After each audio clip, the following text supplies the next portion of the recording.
Good morning, children. In the last video, I have explained about your plate tectonics and the types of the plate margins. Okay.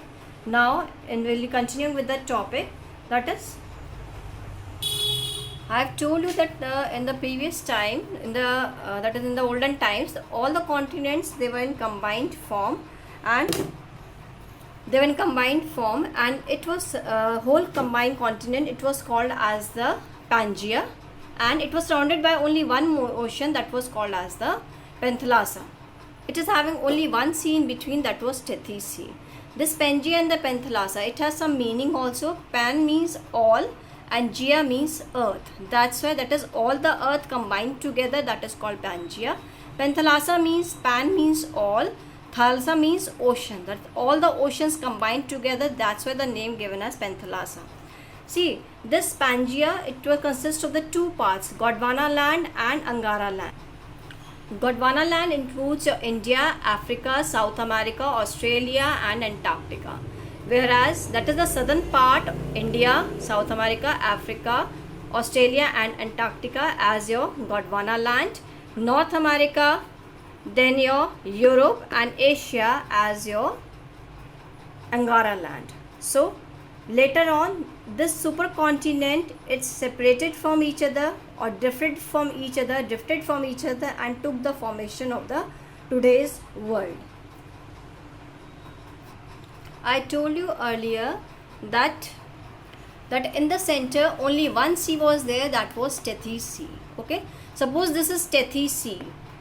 Okay, because all the oceans, seas and lakes, they are formed in the basin only. So this is the basin means एक बोल के structure में होते हैं, जितने oceans होते हैं, seize होते हैं, और if they are lakes are there. So this Tethys Sea is in the from the inside is like this. When the continents broke up, when the continents get separated from each other, the sediments that come out of them, they all fall into the Tethys Sea. Okay, so when they fall into Tethys Sea, due to pressure from above and below, these sediments, they rose up, ऊपर उठ गए, and then they forms the formation of the today's Himalayas, somewhere plateaus.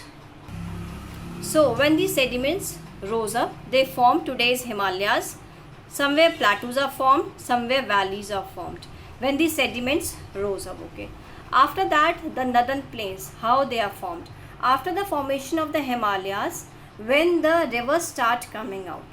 River, as I told you earlier, that there are three agents of erosion: wind, water and glacier.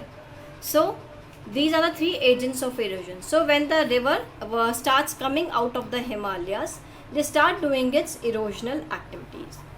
When they start doing its erosional activity, the sediments that came out of those the Himalayas, they start depositing in the below the Himalayas, in the plain areas. So that northern plains is formed due to the deposition of the sediments and the soil that came out of the Himalayas from the erosion done by the river. They form the northern plains of the India.